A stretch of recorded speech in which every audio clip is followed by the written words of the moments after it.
네, 오늘 5월 23일 토요일입니다. 네, 오늘 참석하신 여러분들, 롱 위켄인데 어디 안 가시고 예배 자리에 오신 것을 너무 환영하고 축복합니다. 온라인으로 들으시는 분들도 다들 집에 계실 거라고 제가 생각하고 같이 예배로 함께 시작하겠습니다. 오늘 본 말씀은 사무엘하 5장 11절에서 16절 말씀이고요. 오늘 제목은 지나고 보니라는 그 제목으로 말씀 증거합니다. 오늘 말씀 좀 짧아요. 그래서 저랑 그냥 다 같이 그냥 합독해서 읽어볼까요? 네, 읽겠습니다. 시작. 두로왕 히람이 다윗에게 사절들과 백향목과 목수와 석수를 보내매 그들이 다윗을 위하여 집을 지으니 다윗이 여호와께서 자기를 세우사 이스라엘 왕으로 삼으신 것과 그의 백성 이스라엘을 위하여 그 나라를 높이신 것을 알았더라. 다윗이 헤브론에서 올라온 후에 예루살렘에서 처첩들을 두었으므로 아들과 딸들이 또 다윗에게서 나니 예루살렘에서 그에게서 난 자들이 이름인 삼무아와 소밥과 나단과 솔로몬과 이팔과 엘리수야와 네벡과 야비아와 엘리사마와 엘야다와 엘리벨렛이었더라. 아멘. 네,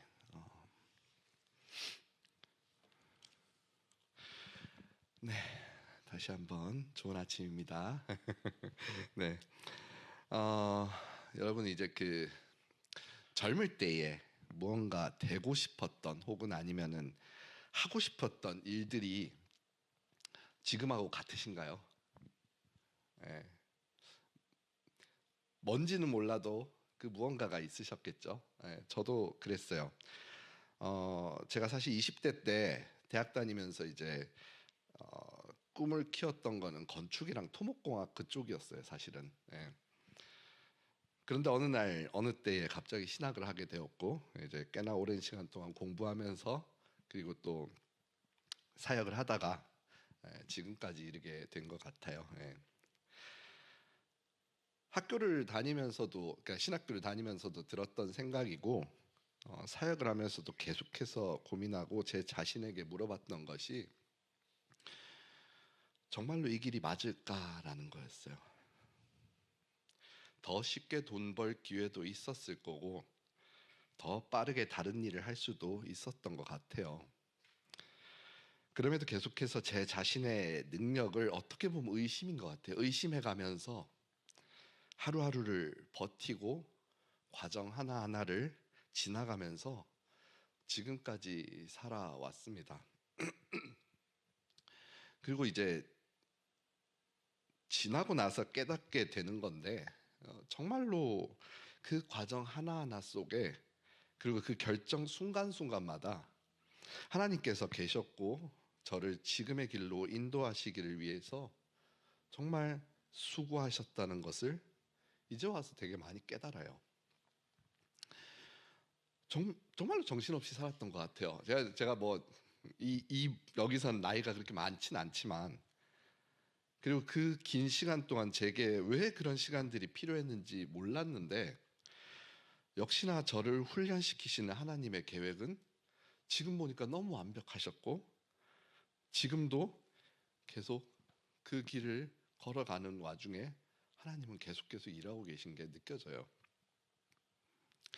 저를 돌아보게 되면 사람의 아니면 특히나 이제 그리스도인의 인생, 사람의 인생은 대부분이 지나가고 나서야 깨닫게 되는 그런 인생을 살아가고 있는 것이 아닌가라고 생각해요. 특히나 크리스천들한테는.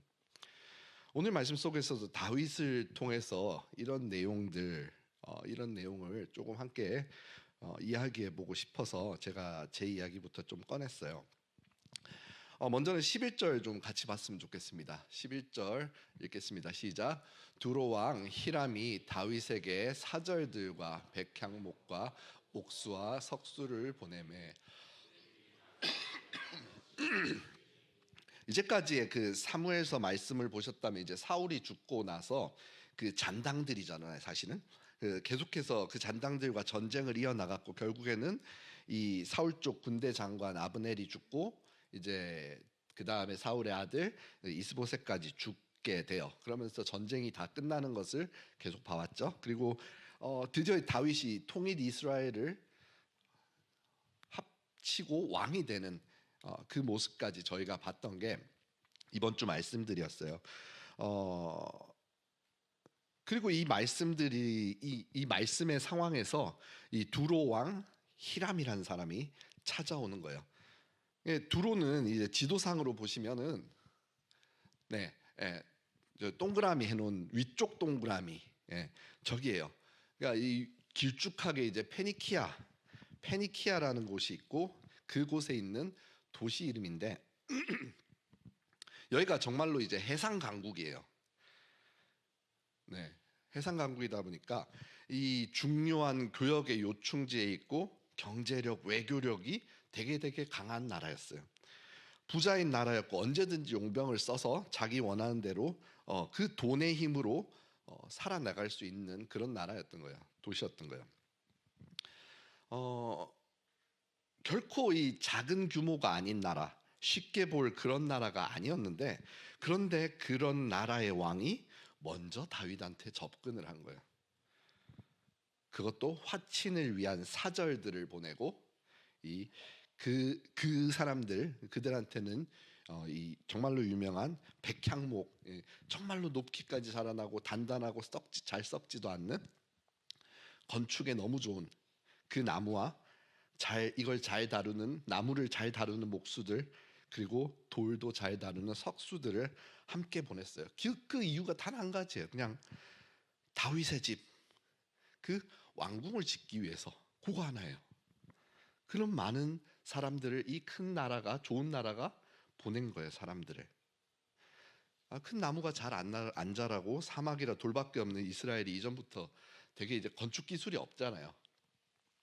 우리가 이제 예수님 시대 막 그림들을 봐도 예수님 시대도 이때보다 한참 지났는데도 집들 그런 그림들을 보면 참 되게 대충 지었다는 느낌이 들잖아요. 예.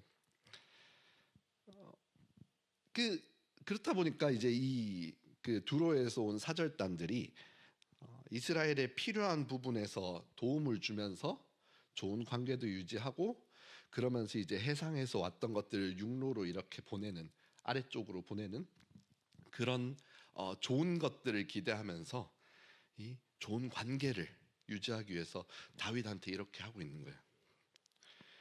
뭐 어쨌든 간에 이렇게 열심히 건축을 하고 있는 모습들이 있을 거 아니에요. 그때에 다윗도 당연히 자기 집 짓는데 보게 될 거 아니에요. 지어지는 모습들을.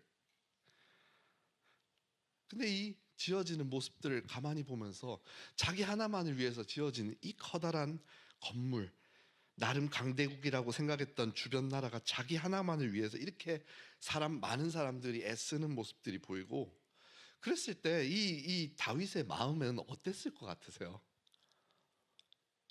감개무량일 것 같은, 정말로 이 감동의 마음이 무한하게끔 내 마음이 차오른다는 그런 마음일 거 아니에요. 그래서 오늘 말씀의 핵심인 부분이 나와요. 12절이거든요. 12절 다 함께 읽어볼까요? 시작. 다윗이 여호와께서 자기를 세우사 이스라엘 왕으로 삼으신 것과 그의 백성 이스라엘을 위하여 그 나라를 높이신 것을 알았더라. 이 알았더라를 너무 주목해야 돼요. 이 알았더라는 그 히브리 원어로 야다라고 하는데 단순히 이걸 보면서 무언가 딱 보거나 듣거나 했을 때 이걸 딱 인지하는 그런 게 아니라 말씀 여기 나온 것처럼 어떠한 경험을 통해서 본질에 대해 정확하게 파악하는 거예요. 그 뜻이 바로 이 야다의 뜻인데 다윗 눈앞에 다른 나라의 사신들이 와가지고 자신의 왕궁을 지어주고 있는 이 비현실적인, 자기가 생각했을 때 비현실적인 이 눈앞에 펼쳐지고 있는 이 모습을 그걸 통해서 그간의 그의 그 인생 가운데 살아왔던 그 길들을 이 사람이 회상을 하지 않았을까요? 이세의 여러 아들 중에 막내로 태어나고 형제들이 전쟁 갈 동안 자기는 그 양치고 있고 그러다가 불려나가고 사무엘 통해서 기름 부음 받고 전쟁 나가서 공도 세워보고 광야에서 도망도 다녀보고 계속해서 기다림 가운데 살아오던 정신없던 자기의 인생들, 이제야 좀 피고 있는 자기의 인생들이 내 앞에 펼이 세워지고 있는 이 큰 건물을 보면서 야, 내가 저 건물을 보면서 저걸 내게 맞나 그러지 않을까요? 그런데 그 건물을 보면서, 지어지고 있는 이 건물을 보면서 생각한 게, 야, 진짜 멋지다 저거, 이게 아니라 야단 거예요. 야다. 와, 알겠다. 뭘 알아요? 하나님이 하셨다는 거. 내 능력으로 여기까지 온 것이 아니었구나라는 거를 알게 된 거예요. 사무엘상 16장을 보면 하나님께서 사울을 버리시잖아요. 그리고 사무엘을 통해서 다윗을 기름 부어주기 위해 찾게 하실 때 하시는 말씀이 있어요. 16장 7절인데 저만 읽게요. 여호와께서 사무엘에게 이르시되 그의 용모와 키를 보지 말라. 내가 이미 그를 버렸노라. 내가 보는 것은 사람과 같지 아니하니 사람은 외모를 보거니와 나 여호와는 중심을 보느니라 하시더라. 하나님께서 그 다윗을 선택할 때 그 잘생긴 거, 못생긴 거, 뭐 키가 큰 거, 작은 거, 뭐 싸움 잘하고 못한 거 이런 거 안 따지셨어요.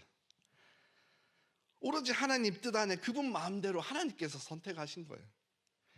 그 어디에도 다윗의 능력이 출중하거나 그가 싸움을 잘할 것 같거나 그가 나라를 잘 세울 것 같거나 그래가지고 하나님께서 그를 찾은 것이 아님을 확실하게 알 수 있어요.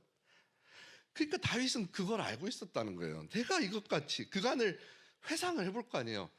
자신의 능력이 아니라 자기가 자기를 알다 보면 자기 능력이 보잘것없다는 거 알잖아요. 그러면서 순수하게 하나님께서 나를 세우시고 붙드시고 이끄셔가지고 이 땅까지, 이 자리까지 왔다는 거를 인정하고 있는 거예요. 지금 건물을 바라보면서 13절하고 16절은 내용이 어떻게 되죠? 이제 다윗이 헤브론에서 올라온 후에 예루살렘에서 처첩들을 더 두었으므로 아들과 딸들 또 다윗에게 나니 예루살렘에서 그에게 난 자식들의 이름은 뭐 삼무와 소바포 뭐 이름이 막 나와 11명이 나와요. 뭐 사실 설교 본문에서 설교 본문을 저희가 고르는 게 아니다 보니까 이제 뭐 좀 너무 잔인한 부분 아니면은 좀 선정적인 묘사 아니면 이렇게 첩과 같은 익숙하지 않은 본문이 나오면 좀 난감은 해요. 근데 사실 이 부분을 해석할 때는 당시의 왕권의 안정과 번영, 이 번성하는 이것을 말하는 대표적인 표현으로 처첩을 아니면 자녀를 사용했다는 것을 아셔야 돼요. 그래서 자녀가 많아야 왕권이 안정되고 지속되기 때문에 이것을 사용한 것뿐이에요. 그래서 다윗의 이 모습 자체가 어떻게 보면 성경이 말하는 이상적인 모습의 그런 뜻은 아니에요. 훗날에 다윗 가정에 수많은 문제들이 있었는데 이 일 때문에 그게 좀 일어난 거긴 하잖아요. 그런데 오늘 본문 속에서만 보자면 다윗에게 헤브론만이 아니라 예루살렘에까지 처첩을 자녀를 풍성하게 주신 거는 하나님께서 왕의 그 자리에 딱 세워놓기만 하신 것이 아니라 하나님께서 그를 딱 세워놓으시고 난 뒤에 그가 필요한 것을 모두 채워주심을 단편적으로 보여주고 있다는 거예요. 그 자리를 감당할 수 있게끔 채워주셨다는 거예요. 이 모습이. 그래서 이 말씀을 가만히 보고 있으면 우리도 마찬가지예요. 지나고 보면은 하나님은 우리를 어떤 자리로 부르시거나 한 것이 아니잖아요. 그 자리를 살아갈 수 있도록 붙드시고 채워주시고 우리를 이끌어 주셨다는 거잖아요. 그게 이 다윗의 모습과 별반 다를 거 없는 우리의 모습이라는 거예요. 그것 중에 먼저 우리가 우리 지금 살아가고 있는 삶의 자리를 보시기를 원합니다. 우리가 살고 있는 이 자리가 우리 정말 우연처럼 흘러 살아온 것이 아니에요. 보기에는 우연처럼 흘러 살아온 걸 수도 있죠. 운 좋다, 뭐 어떻게 이렇게까지 어떻게 잘 됐냐, 풀렸나 이렇게 생각할 수도 있어요. 근데 절대로 이것들은, 이 모든 것들은 하나님께서 지나오게 하신 거예요.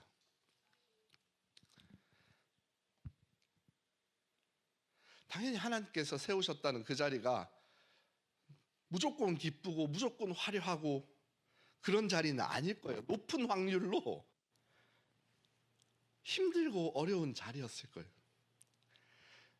그래서 제가 이 말 드리기가 죄송한 게, 지금도 어떻게 보면 그 자리에 힘들게 버티면서 서 계시는 분들도 계실 거예요. 다윗도 10여 년을 광야에서 지냈잖아요. 그죠? 근데 너무 감사한 건 뭐냐면, 이런 이해 안 되는 시간 속에서도 하나님은 쉬시지를 않으셨다는 거예요. 어떤 분들한테는 가정의 자리였을 거예요. 어떤 분들한테는 직장의 자리였을 거예요. 어떤 분은 묵묵하게 교회에서 섬기시는 자리일 거예요. 그리고 어떤 분들은 답도 없이 오랫동안 기다려야 하는 자리이실 거예요. 견디는 거 외에는 아무것도 할 수 없는 그런 자리에서 그런 시간들을 보내고 계셨을지도 몰라요. 근데 아까도 말씀했다시피 너무 감사한 건, 하나님께서 지나고 보니까 하나님께서 그 시간 동안, 내가 너무나도 미치겠고 환장하겠고 죽겠는 그 시간 동안에 하나님께서는 절대로 그 시간 동안에 우리를 놓고 계신 게 아니었다는 거예요. 자, 그 자리에 여러분이 어떤 경험을 하셨는지, 겪고 오셨는지 굳이 이야기 하나 하지 않아도 여러분이 다 아시잖아요. 근데 그때 왜 그런 시간을 보내야 하셨는지, 왜 그런 시간이 우리한테 필요했는지 아시나요? 지나고 보니까 하나님은 그 시간 속에서 양손으로 꽉 우리를 붙잡고 계시고 쉬지 않고 일하고 계신다는 것을 알게 하시기 위한 거였던 것 같아요. 알았으면 하기 원하시던 것 같아요. 그리고 우리가 기억해야 되는 또 다른 게 뭐냐 하면, 하나님께서 우리를 어떤 자리로 지나오게 하신 그것만 바라보는 게 아니라 그 자리에 필요한 것들을 어떻게 채워주셨는지를 기억해야 된다는 거예요. 채워주셨다는 걸 기억해야 하는 거예요. 세워놓지만 않으셨다는 거예요. 이스라엘을 통일하고 왕의 자리에 앉게 되잖아요. 그리고 다른 나라에서 이제 먼저 찾아와서 왕궁을 지어주는 인정을 받아요. 사람들은 그의 이름을 노래하고 그의 모든 것들은 안정이라는 모습으로 자리를 잡아가고 있어요. 이러한 것들을 바라보는 다윗의 마음 가운데에 나의 능력으로 내가 모두 이루었다라는 이 마음이 아니라 하나님께서 채우셨다라는 것을 보게 돼요. 근데 우리 마음 가운데는 어떻게 돼요? 위를 바라봐야 되는데, 즉 말하자면 하나님, 채워주신 하나님을 바라봐야 되는 거잖아요. 그런데 이제 옆을 살펴보기 시작해요. 왜냐하면 내 손에 이제 뭔가 들렸으니까. 감사합니다가 아니라 넌 뭐 받았니? 인 거예요.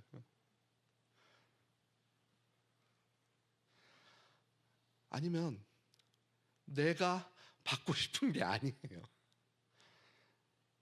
내 손에 분명히 들려 있는데 내가 받고 싶은 게 아니니까 안 들려 있다 생각하고 언제 주나 기다려요. 이미 주셨는데. 이루어지지 않을 것들, 지금도 나중도 이루어지지 않을 것들을 붙잡으려고, 받으려고 애쓰고 기다리고 그러고 있다는 거예요. 그런데 다윗은 그 이미 받은 것들을 통해서 야다, 알았습니다, 알았어요. 받은 걸 자랑하는 게 아니에요. 주신 하나님을 바라봤다는 거예요. 이 부분이 너무 중요하잖아요. 하나님이 자신을 세우셨다는 것을 정확히 아는 사람은 내가 서 있는 자리, 내 인생, 내 현실을 무시하거나 슬퍼하지 않습니다. 그리고 그런 사람은 하나님께서 채우셨다는 걸 바로 알게 되는데 끝없이 비교 속에서 부족해하거나 없는 것을 채우려고 애쓰지 않는다는 말이에요. 그래서 여러분한테 제가 진짜로, 저도 그렇고 여러분도 그렇고, 야다 알아야 돼요. 다윗이 지나고 나서 깨닫게 되었던 오늘의 말씀, 그거를 보게 돼요.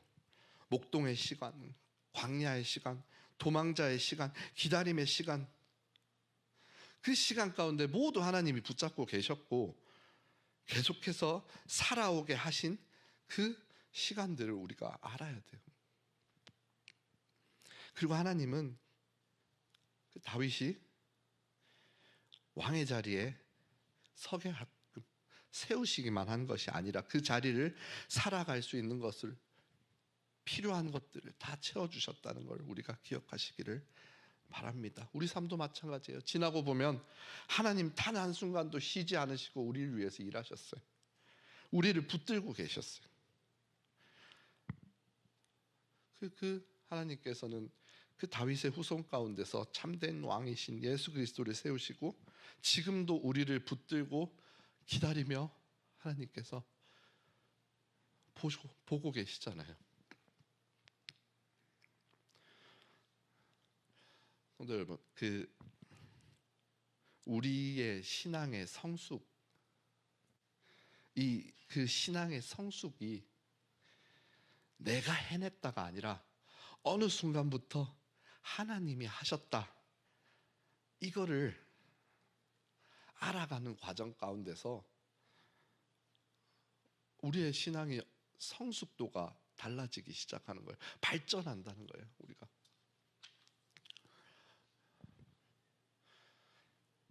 하나님이 하셨다, 야다. 그때는 몰랐지만 지나고 보니까 하나님이 하신 일임을 여러분 모두가 온전히 고백하고 그 성숙을 조금씩이라도 이루어가면서 결국에는 내 마음 가운데 언제나 하나님이 하셨다, 나는 아무것도 한 것이 없구나 라는 고백으로 살아나가시는 여러분 되시기를 소원합니다. 네.